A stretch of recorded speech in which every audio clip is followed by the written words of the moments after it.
Hey everybody, what's up? This is Kevin, and the topic I got for you guys right now is on one of my favorite video games for the computer. I think they have it for like the little Nintendo DS thing.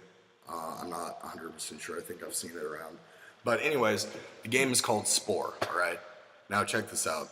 The game starts as there's an asteroid and it's falling towards this planet, and you get to choose the name of the planet. You get to choose the name of your little creature, and basically, you start out as this little single-cell organism. You can either choose to be an herbivore or a carnivore. So you can either choose to eat plants or you can choose to eat meat. Later on in the game, there is a choice where you can be an omnivore, so you can eat plants and meat. But you start out as this little single-cell organism. I usually start out as a carnivore because there's more of a food source because of all the little other organisms that are swimming around in the water. There's a larger food source, so I usually choose carnivore. And quick disclaimer: stay tuned for a long video. Okay, so you start out as this little single-cell organism, herbivore, carnivore. I choose carnivore. I already said all that.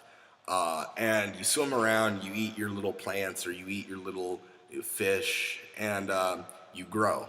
And as you grow, you can find these little parts that you can add onto your creature.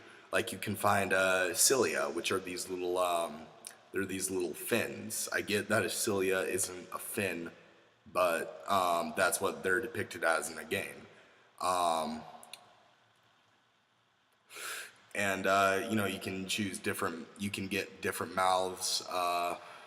They've got this like snout you can get while you're in the water that lets you eat fish and meat, or fish and plants. So you're an omnivore. You can get these little spikes that you put on your body, so other fish can't eat you. Whenever they run into one of those spikes, they take damage. You can develop a poison gland that shoots out poison from wherever the little thing is pointed.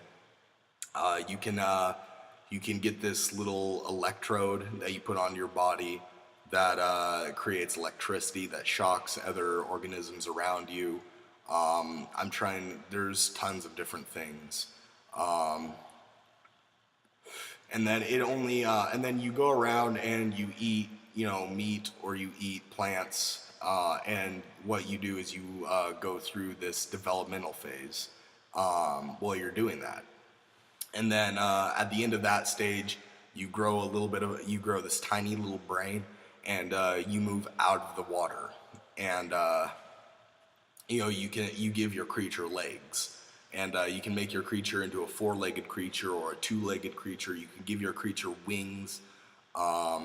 You can give your creature like this hardened exoskeleton. You can make it an animal, or you can make it an insect, or you get creative. All right, just get creative.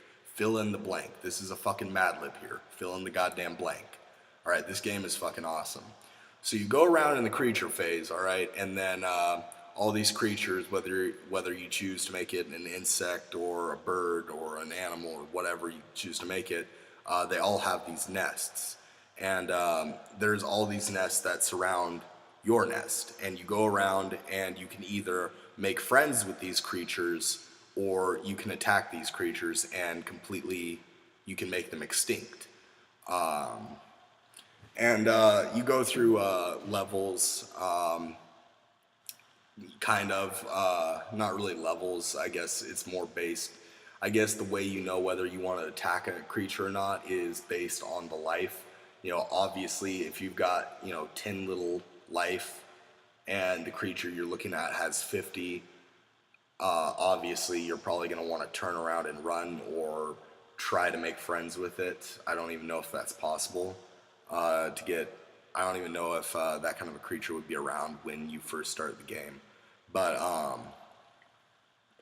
and then the little developmental phase, there's that again. It's like a little progress bar for anybody who has ever played World of Warcraft. You know that little experience bar that's on the bottom that tells you, you know, when you're going to level up. It's kind of like that, except for there's these little marks in between where if you reach that mark, you can get an ally or a pack member. In the creature phase, you know, you can get up to 3 pack members, and so there'll be 4 of you running around. And if you do decide to play this game, I'll post a link in the description to the website that talks about this game. You can buy it online. You can buy it in the store for like $20. It's a really fun game. You know, you can get so like I said, you can get pack members after you reach a certain point of progress. You can get pack members, and then after the after the creature phase. One thing I forgot to mention.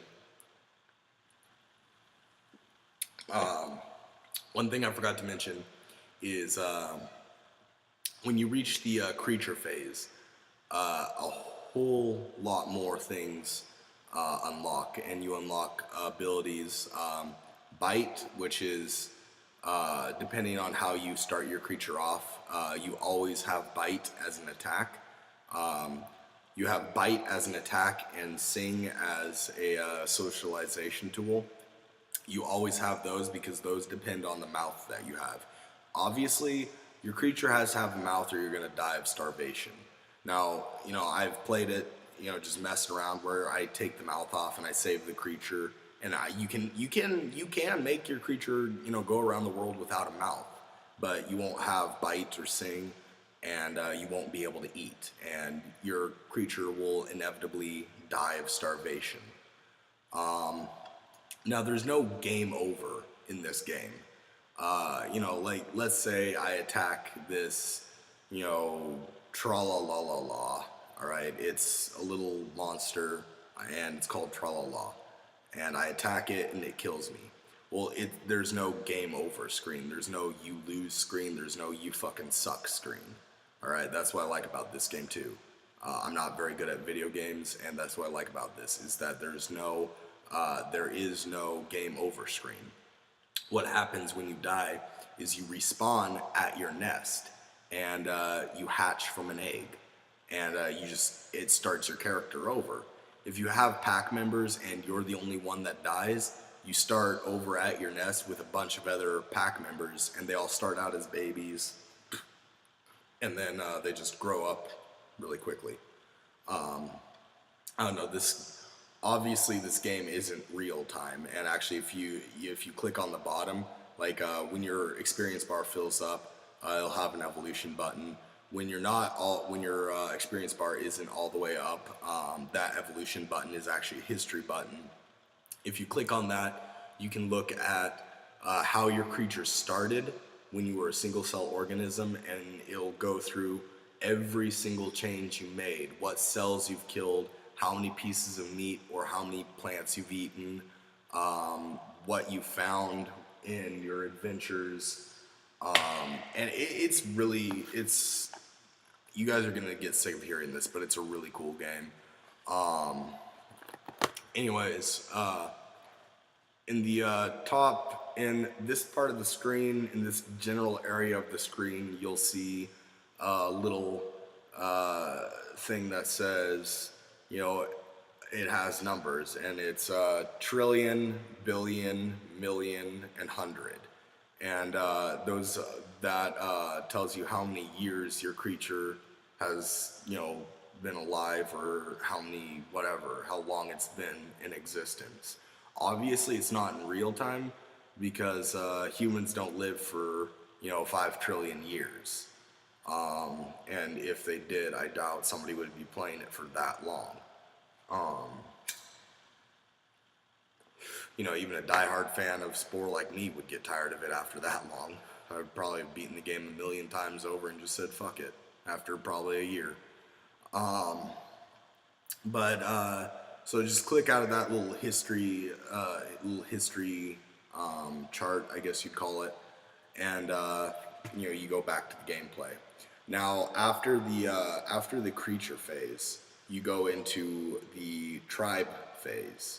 This is where your creature develops from, just a small brained creature whose only instinct is kill, mate, eat, kill, mate, eat, and survive. It goes from that to a tribe where all of your tribe members will start working together to take out other tribes or make friends with other tribes, and you start making buildings, you start making weapons, you can fish for food, you can lure in the little beasts or creatures that have not evolved into a tribe phase. You can lure those in, and if you're carnivorous, then that is your main source of food, is taking, luring in these creatures and attacking them, and then harvesting meat from them and bringing it back to your little tribe. For herbivores, there's these fruit that are scattered throughout the game in trees and bushes, lying on the ground. If you're an herbivore, then that's going to be your main source of food. Once you get to the tribe phase, I would really suggest that you somehow become an omnivore. Look for a mouth that's an omnivore mouth. That way, if there's no creatures around for you to kill, then have no fear. There's a bush over there or a tree over there with some fruit. Let's get that. Now, if you're an herbivore and the only thing around you that's creatures, there's no fruit around you, then you can kill one of those creatures. If you're specific to one or the other and one or the other is not there, then you're kind of screwed. You got to go a long distance to get food. And, while you're gone from your little campsite, other tribes can come in and attack. And they're not going to come in, they're not going to, they can destroy your village, and if your main hut is destroyed, then you have to start over. You have to start the tribe phase over, which it kind of sucks. If you're at the very end of the tribe phase, and if you're at the very end of the tribe phase and your hut gets destroyed, you got to start all the way over, and it's awful. It will cause, warning, it will cause rage.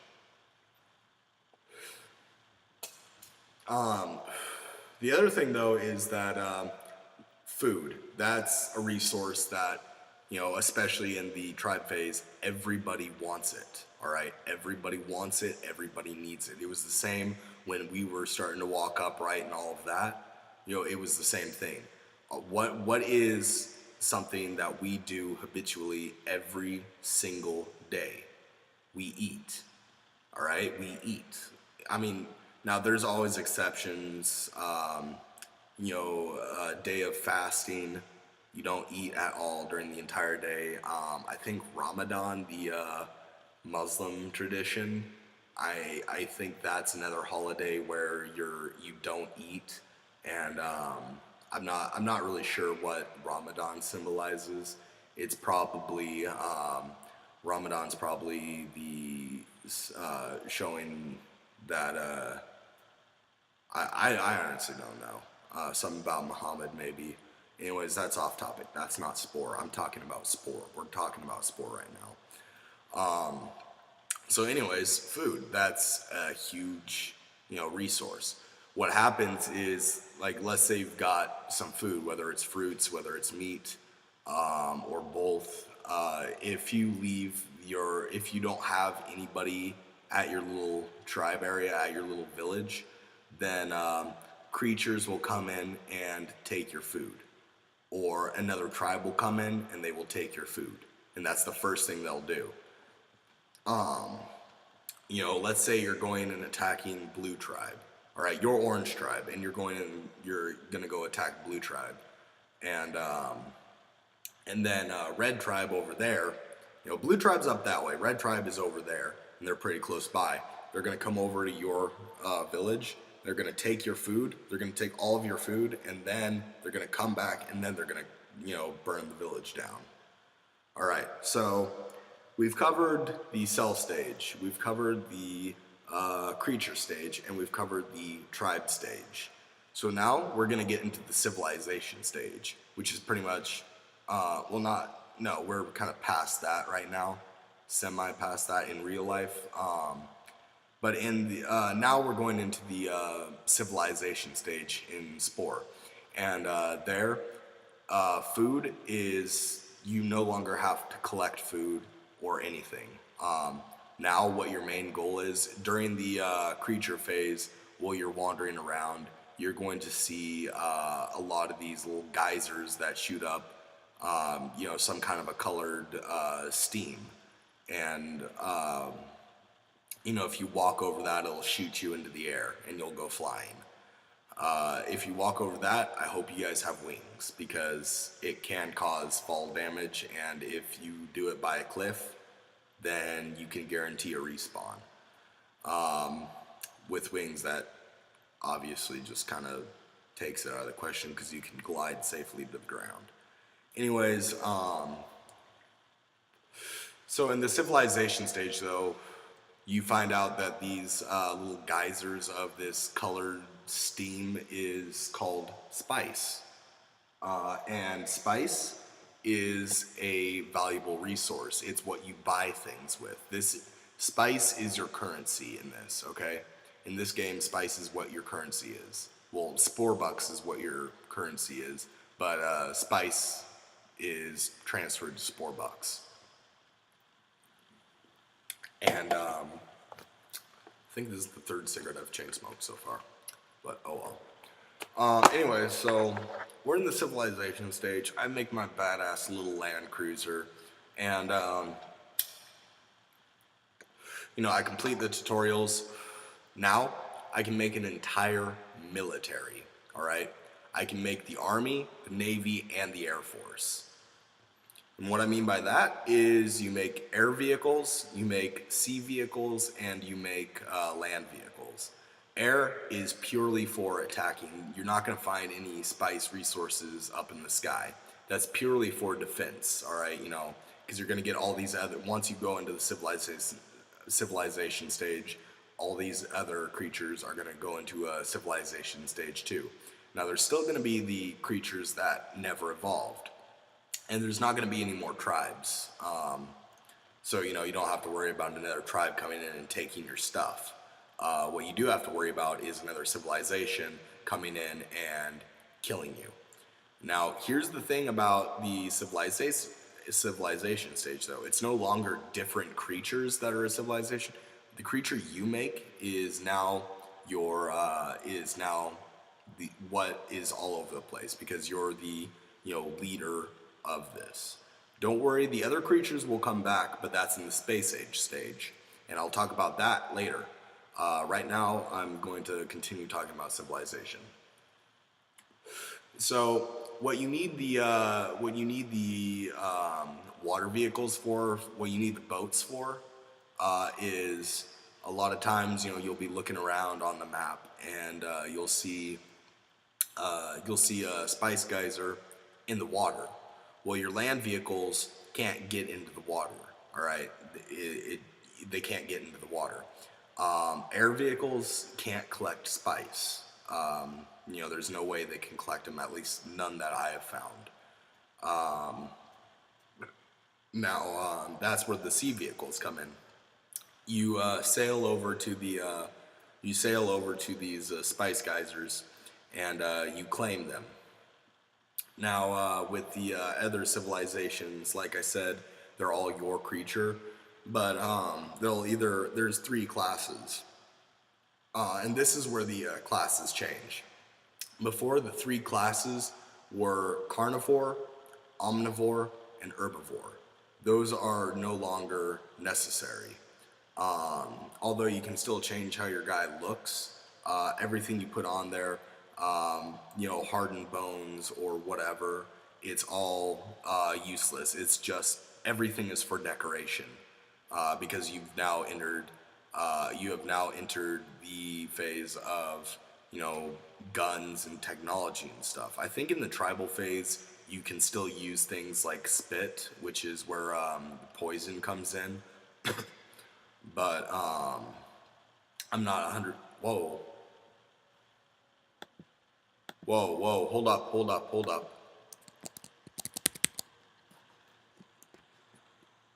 Shit, I'm gonna have to start this video over if I cannot figure this out. I think I might have to start it over. Oh. Okay, I get what happened. Okay, sorry about that, guys. I'm 20 minutes into this video and I really don't want to start this over.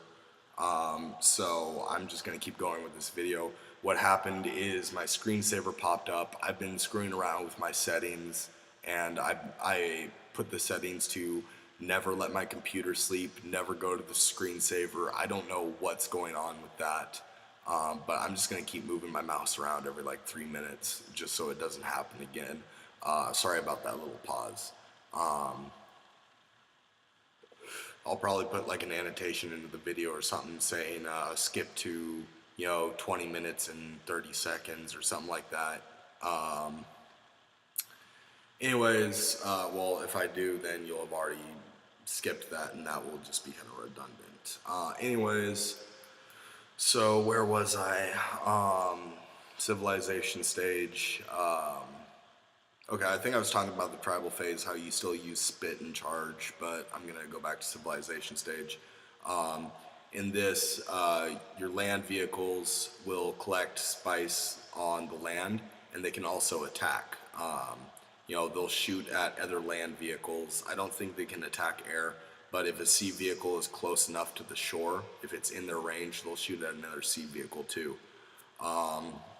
Sea vehicles, same thing. If they can't attack aircrafts, but if a land vehicle is close enough to the shore, then they can shoot at the land vehicles. Sea vehicles also obviously can attack other sea vehicles. The aircrafts are hands down my favorite vehicle because you can make some really cool air vehicles. You can make some really cool air vehicles, and they can attack anything. They can attack sea vehicles, they can attack land vehicles, and they can attack other air vehicles. And air vehicles are absolutely essential because the map is, your world is broken up into different continents by the sea. And a lot of times, a civilization will be in the middle of the land, and there's no way to get your land vehicles from land A over to land B. You can't put them on a boat and send them over. Trust me, I've tried it. And sea vehicles obviously just don't have the range. So air vehicles are required to take other continents. Now you can make, say there's two or more, let's say there's two or more civilizations or empires on a continent. And I remembered what I was saying earlier, and I'm going to get back to that in just a second. Let's say there's two or more on civilizations on a single continent.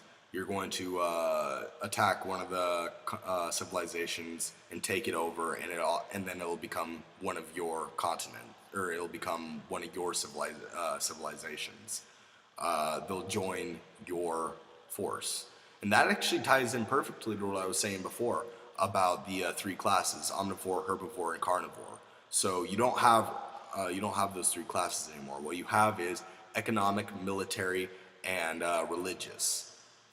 Big surprise. It's civilization. Obviously, people need a religion. Obviously, you need a military, or else the game would kind of be pointless. And then there's the economic thing. I've played as the religious and the military. I have not yet played as the economic, and I think I might start up a new game after I'm done here and play the economic civilization, because that actually kind of sounds interesting now, because I can't talk about it. But you'll encounter these economic civilizations, and you'll encounter religious civilizations, and you'll encounter military civilizations. The economic will attack you, no problem. Military, obviously, they're going to attack you. And religious, don't think that just because they're a bunch of book thumpers that they're not going to send over, their entire air force to blow the shit out of your civilizations. They will attack. They won't attack out of aggression, but they will, if you attack them, they will attack out of,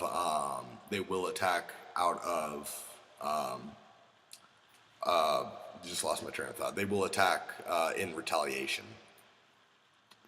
I'm gonna chain smoke another cigarette. Anyways, so and in this, just like in the creature stage, you can make friends. The only stage you cannot make friends in is the cell stage because nothing has a brain yet. You're all just running purely on instincts. But in the civilization stage, you can, if you don't feel like attacking one of the two, the economic or the religious, then you can befriend them and they'll still become part of your empire under a different commander. And I'm not sure if in the end, to go to the space stage, I think you have to have all of the civilizations under your command. So I'm not sure if you'll have to attack them eventually. But if you have them as a friend and you say, I need you to help me attack this person, then you can, then they'll help you out. In the end, I think you may need to attack them and take the civilization over, but I'm not 100% sure, and I'd be pretty interested to find out in the comments. Anyways, so let's move on to the space stage here, because people are probably getting tired of watching this video, right? So let's move on to the space stage. This is the final stage of the game, and I have not beaten this stage yet, actually. Try as I might, I cannot figure out how to beat this stage. I've only been playing it for about a week now, but I have not been able to figure out how to get past the stage because the space stage is where you extend from your little planet of, whatever, you extend from your little planet of God is great, and you go into space. And there you'll find, after the little tutorial, you'll find other planets full of life that's gone into the space age. And there's also other planets, like I've actually found other planets where there's absolutely nothing, so I don't know if they're in the cell stage or if it's just a deserted planet or if what. But there is planets that have their inhabitants in the creature stage, in the tribal stage, and in the civilization stage, and it's really fun because you're an alien pretty much when you go onto one of these planets. You're an alien, so obviously they give you an abduction ray, which is fucking awesome. I love finding one of these planets, especially in the especially in the tribal stage. Civilization stage, excuse me. I love going into these planets that are in the civilization stage and going and abducting all their little citizens because they're all freaking out and the planes are all buzzing around me, but they can't shoot me. Aircrafts cannot attack spacecrafts. That's the only thing a plane can't attack is a spacecraft. So I love just going in and abducting all this and blowing up this and that, and it's actually really fun. You can completely wipe planets off the map. And I'm not sure if these will go in order or not. I'm not sure if it takes X amount of time for them to get to the civilization stage. I'm not sure if once they're in the civilization stage, I'm not sure if they can go into space age or not. But I know that there's plenty of other planets that have space stages, and there you can either start a war with another species, which can have any number of planets in their territory, or you can make friends. And the same thing applies. You can have allies in the space stage. So let's say I've befriended the Ganache, all right, and I am going to attack the Yabba Dabba. I don't know, I'm pulling these names out of my ass, this guy. I go to the Ganache and I say, I need to borrow a spacecraft. I put one of them in my fleet and I go off. Now, what I don't like about the space stage is two things. One, I can't have another spaceship, three things. Can you believe it? 3 things. I don't like that I can't have another spaceship from my species in my little alliance, in my little pack. I have to have another species. Now, here's the other thing. I can't have 2 of the same species in my alliance. All right. If I've got a ship from the Ganache, then I have to go and get a ship from the Turkish. I get that's country. I got to go and got to get a ship from the Turkish Knights, and I have to have for every slot I have that I can have another ship in, I have to have a different race. That's what pisses me off. And now here's the last thing that pisses me off. So my first playthrough, everything was fine and dandy. I made a spaceship that looked really cool. And then I went and I attacked, the first other planet I saw, I attacked. And I went to war with them. And what did I find? Their spaceships were the exact same as mine. Maxis, the creator of the developer and the creator of this game, they made, thousands of other creatures. They made thousands of other vehicles, and they made thousands of other spaceships. But they had to choose mine to use to fight against me. And that just pissed me off because I spent a lot of time making a unique spaceship that looked pretty cool. And then right there, it was just out of the question. Now, there is an online capability to this. I'm not sure if you have to pay for online play or not. I have not checked it out yet because I don't really want to pay for it, and I kind of like just playing, solo. I don't like playing with a bunch of other people on this one because it's kind of a cool game just for me to explore. And there's tons of things for you to explore. In the cell stage, there's not much to explore. It's pretty much all the same. A big fish there that's about to eat you, a plant there, and a couple of meat chunks over there. Not much to explore. It's all water. Once you get into the creature phase, there's a lot to explore. Once you get into the tribe phase, there's even more to explore because you can make your guy go further distances. Civilization stage, you can circle all around the world and check out every little part of the world you're on. And in the space stage, game over. You can explore the entire universe. It turns into this huge Milky Way system. I don't know if you can get out of the Milky Way system or not and go explore other Milky Way systems because I haven't gotten that far. But, there's just all these places you can explore, all these different planets you can explore. There's terraforming, all right? If you don't know what terraforming is, that's okay, neither do I. But what I do know is that you can go onto a planet and that's uncolonized, and you can colonize it by terraforming it. You can make it so it's got breathable air for your guys and fine temperatures and whatever else goes into terraforming. I don't know. If you're interested in terraforming, go look it up. I'm really not that interested in it.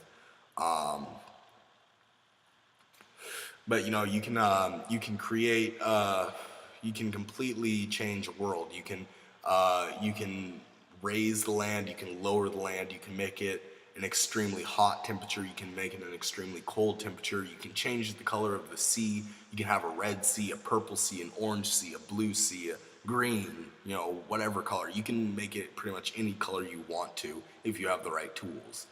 And it's really cool. This is a really cool game, and this is a really fun subject that I like talking about. And I really do want to go on about this topic, but because I honestly have a lot more to say about this topic, but I'm reaching 35 minutes here. This is my longest video, and I don't even know if they're gonna let me. I'm pretty sure they'll let me upload it, but I don't know if anybody's gonna watch this all the way through.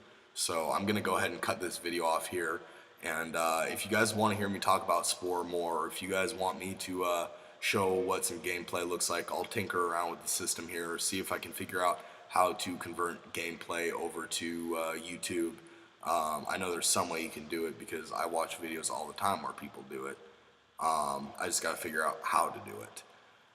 Anyways, so I'm going to close this video now. I really hope you guys enjoyed this subject because this is one of my favorite topics.